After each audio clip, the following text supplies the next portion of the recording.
যারা এই ভারতবর্ষকে আজাদ করার জন্য, ব্রিটিশদের হাত থেকে মুক্ত করার জন্য যারা অক্লান্ত পরিশ্রম করেছিলেন, আমি একজন ভারতবর্ষের মানুষ, মুসলমানদের পক্ষ থেকে আমি যদি বলি দেশ হামারা হে, কোন হিন্দুর পক্ষ থেকে কেউ যদি বলে দেশ হামারা হে মুসলমান ইহাঁ সে চলে যাও, কোন খ্রিস্টান ভাই যদি বলে দেশ হামারা হে হিন্দু ইহাঁ সে চলে যাও, এই কথাটা ভারতবর্ষের জমিনে থেকে নাগরিক হওয়ার সুবাদে যদি কেউ বলে, তাহলে তারা ভারতের স্বাধীনতার সঙ্গে বিশ্বাসঘাতকতা করছে।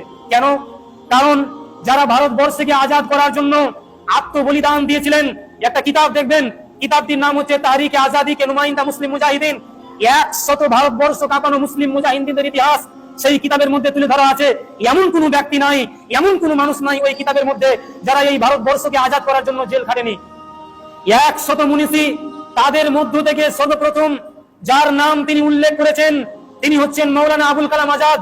তিনার সম্বন্ধে দেশের প্রথম প্রধানমন্ত্রী পণ্ডিত জওহরলাল নেহরু, উনি ওনার কিতাব ডিসকভারি অফ ইন্ডিয়া, উনি ওনার কিতাবে লিখছেন যে মৌলানা আবুল কালাম আজাদ ইনি হচ্ছেন আমার রাজনৈতিক গুরু, এবং তিনি এটাও বলেছেন he is a first education minister of India, ইনি হচ্ছেন ভারতবর্ষের মাটির প্রথম শিক্ষামন্ত্রী। এই কথা পণ্ডিত জওহরলাল নেহরু বলেছিলেন। এই মৌলানা আবুল কালাম আজাদ তিনি একজন মাদ্রাসার বড় ছাত্র হিসাবে ভূমিকা পালন করেছিলেন। আজ সেই মৌলানা আবুল কালাম আজাদের নাম সচক্ষে আমরা দেখতে পাই না।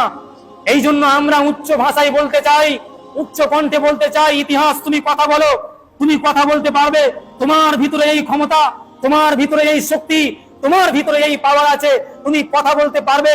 সারা দুনিয়ার মানুষ যদি মাফ করে দেয় মানুষ মেনে নিবে, কিন্তু যদি ইতিহাস মাফ যদি করে দেয় এটা মানুষ মানবে না। এই একটা আশ্চর্য বিষয়, ইতিহাস মানুষকে মাফ করতে জানে না। সম্মানিত উপস্থিতি, এইটাকে বুঝার জন্য তার আগে আরেকটি কথা, আরেকটি কিতাব দেখবেন, ভারতের সংগ্রাম ও বাংলার মুসলিম। এই কিতাবটি কোনো মুসলমানের লেখা নয়, লিখেছেন ডক্টর সৌম্য বসু, একজন হিন্দু মানুষ। উনি ওই কিতাবের মধ্যে মুসলমানদের চেপে রাখা ইতিহাসগুলো তুলে ধরেছেন। আর একটি কিতাব দেখবেন, মুক্তির সংগ্রামে ভারত, লিখেছেন ডাক্তার শান্তিময় রায়, কলকাতা ইংরেজি বিভাগের প্রধান শিক্ষক, রবীন্দ্রনাথ ভারতী বিশ্ববিদ্যালয়ের একজন পরিচালক। উনি উনার কিতাবে লিখেছেন, ডক্টর শান্তিময় রায় তিনি ওই কিতাবের মধ্যে তুলে ধরেছেন যে নেতাজি সুভাষ চন্দ্র বোসের 2 জন গুরু ছিলেন। একজন গুরু হচ্ছে মৌলানা উবাইদুল্লাহ, আর একজন গুরু হচ্ছে মাহমুদুল হাসান দেওবন্দি।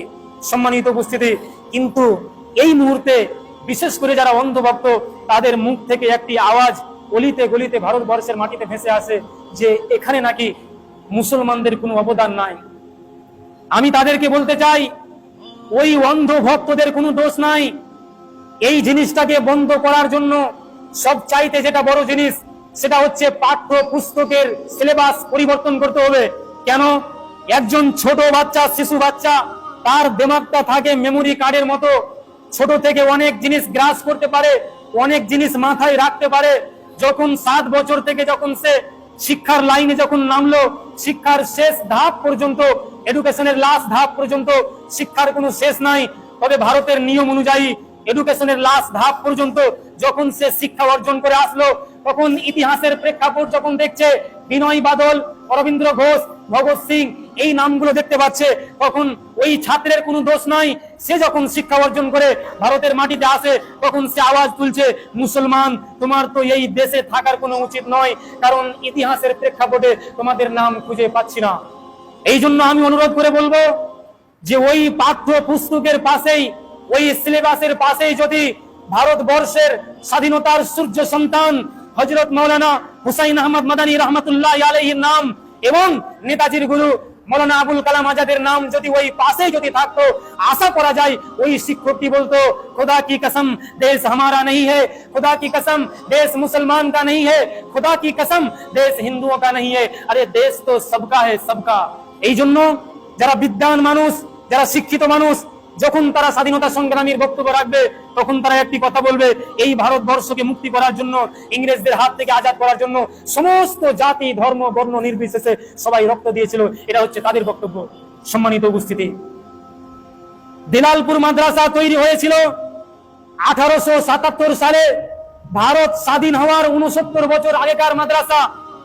ওই মাদ্রাসার যিনি প্রতিষ্ঠাতা মৌলানা আহমদুল্লাহ আজিম আবাদি এবং ইব্রাহিম মন্ডল ইসলামপুরি, ইব্রাহিম মন্ডল অত্যাধিক বয়স হয়ে যাওয়ার কারণে আলিপুর জেলে তাকে 8 বছর বন্দী করে রেখেছিল, ইনারাও তাদের অন্তর্ভুক্ত।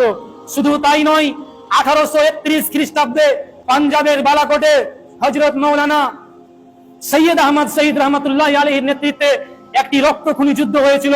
ওই যুদ্ধে হাজার হাজার উলামায়ে কেরামগণ এবং মুসলমান এই দেশের স্বাধীনতার জন্য রক্ত দিয়েছিল। শুধু তাই নয়, 1857 সালে হযরত মাওলানা ইমদাদুল্লাহ মুহাজির মাক্কি রহমতুল্লাহ আলাইহি দারুল উলুম দেওবন্দের প্রতিষ্ঠাতা হযরত মাওলানা কাসিম নানুদ্দি রহমতুল্লাহ আলাইহি, হযরত মাওলানা রশিদ আহমদ রহমতুল্লাহ আলাইহি, হাফিজ জামিন রহমতুল্লাহ আলাইহি, তারা এই দেশের জন্য উত্তরপ্রদেশে শামলির মাঠে একটি সিপাহী বিদ্রোহ করেন এবং ওই যুদ্ধে 56,000 আলেম ওলামারা এই দেশের মাটিতে, এই দেশের মাটি কালো মাটিকে লালে লাল করে দেশের কর্মী হিসেবে পরিচয় দিয়েছিল। এবং ওই যুদ্ধের পরেই ইংরেজদের অনেক সামান অস্ত্র শস্ত্র ছিনিয়ে নিয়েছিল। ফলেই ইস্ট ইন্ডিয়া ঘোষণা করে দিল যে সমস্ত মুসলমানদের মাথায় টুপি, পরনে লম্বা জুব্বা আর মুখে দাড়ি, তাদেরকে ধরো আর ফাঁসির কাস্টে ঝুলিয়ে দাও। সুতরাং সেই সময় ব্রিটিশ প্রশাসন 1-2 সপ্তাহের মধ্য দিয়েই প্রায় 2 লক্ষ মুসলমান যাদের মাথায় টুপি, পরনে লম্বা জুব্বা আর মুখে দাড়ি, তাদেরকে ধরে ফাঁসির কাস্টে ঝুলানো হয়েছিল। সম্মানিত দ্বীনি মুসলিম ভাই সকল, শুধু তাই নয়, এইভাবে একের পর এক আস্তে আস্তে আস্তে আস্তে যখন আমরা জানি 1947 সালে 15ই আগস্ট মানে কালকের দিনেই ভারত ব্রিটিশদের হাত থেকে আজাদ হয়েছিল, মুক্তি লাভ করেছিল। ওই সময় কালকের দিনে এমন একটা দিন, সরকারি অথবা বেসরকারি প্রতিষ্ঠানে এবং বাড়িতে বাড়িতে এবং হিন্দু মুসলিম ইহুদি খ্রিস্টান উভয়ের হাতে সেই দিনে জাতীয় পতাকা দেখতে পাওয়া যায়। আসলে আমরা মনে করি এই পতাকার 3টি রং, আসলে 3টি রং নয়, এর পিছনে অনেক ইতিহাস আছে। শর্টে বলে দিচ্ছি, রক্তের বিনিময়ে ওই 3টি কালার এসেছিল। আমরা জানি 1613 খ্রিস্টাব্দে বাদশাহ জাহাঙ্গীরের আমলে কুখ্যাত ইংরেজ ইস্ট ইন্ডিয়া কোম্পানির ব্যবসার নামে ভারতবর্ষ প্রবেশ করেছিল এবং ওই সময় বাদশাহ জাহাঙ্গীর তাদের উপরে সুধারণা রেখে 500 বর্গ মিটার জমি এক একটা ইংরেজের হুকুমতে ন্যস্ত করেছিলেন। কিন্তু তারা যে বেঈমান, বিশ্বাসঘাতক, বাদশাহ কিন্তু তা জানতেন না। সুতরাং তারা এমন করে ভারতবর্ষকে কবজা করতে আরম্ভ করলো। একের পর এক কবজা করতে করতে করতে 1717 খ্রিস্টাব্দে মাইসুর নামক জায়গাকে তারা নিজের আয়ত্তে করে নিল। 1757 খ্রিস্টাব্দে 23 জুন পলাশির যুদ্ধে নবাব সিরাজউদ্দৌলাকে পরাজয় করে সাম্রাজ্যবাদী ব্রিটিশ অধিক শক্তির অধিকারী হয়ে যায়।